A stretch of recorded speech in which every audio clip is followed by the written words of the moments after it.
ସଦ୍ଗୁରୁ ସାଇନାଥ ମହାରାଜ କି ଜୟ। ସୁପ୍ରଭାତ, ସାଇ ପ୍ରଭାତ।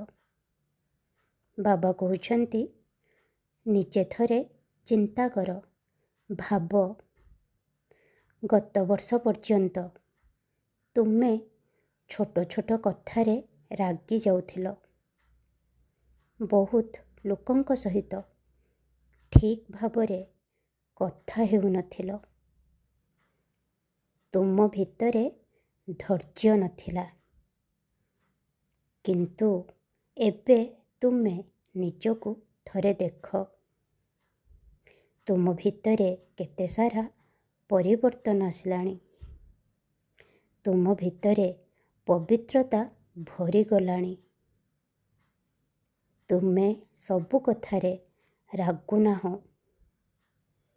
ଯେଉଁଠି ବି ତୁମକୁ ରାଗ ଆସୁଛି, ତେବେ ତୁମେ ଏକ ସଠିକ୍ ପ୍ରକ୍ରିୟାରେ ତୁମର କଥାକୁ ରଖୁଛ, ଯାହାଦ୍ୱାରା କୌଣସି ବାଦ ବିବାଦ ନ ହେଉ।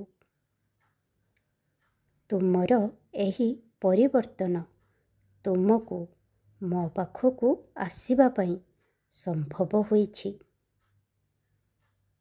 ଯେତେବେଳେ ତୁମେ ମୋ ସହିତ କଥା ହୁଅ, ମୋତେ ଭଲ ପାଅ, ମୋ ବିଷୟରେ ଚିନ୍ତା କର, ଭାବ, ତେବେ ମୁଁ ତୁମକୁ ଆଧ୍ୟାତ୍ମିକତାର ଉଚ୍ଚ ସ୍ତରକୁ ନେଇଯାଏ, ଯେଉଁଥିପାଇଁ ତୁମର ବୁଝାମଣାରେ ଫରକ ପଡ଼େ, ଏକ ପରିବର୍ତ୍ତନ ଆସେ, ଯେଉଁଥିପାଇଁ ତୁମେ ଖୁସି ହୋଇଯାଅ। ମୋ ଆଶୀର୍ବାଦ ସବୁବେଳେ ତୁମ ସହିତ ଅଛି। ଖୁସିରେ ରୁହ। ଅନନ୍ତ କୋଟି ବ୍ରହ୍ମାଣ୍ଡ ନାୟକ ରାଜାଧିରାଜ ଯୋଗୀରାଜ ପରମ ବ୍ରହ୍ମ ଶ୍ରୀ ସଚ୍ଚିଦାନନ୍ଦ ସଦ୍ଗୁରୁ ସାईनाथ महाराज की जय। शिरडी महाराज की जय। ओम साई राम, जय जय साई राम।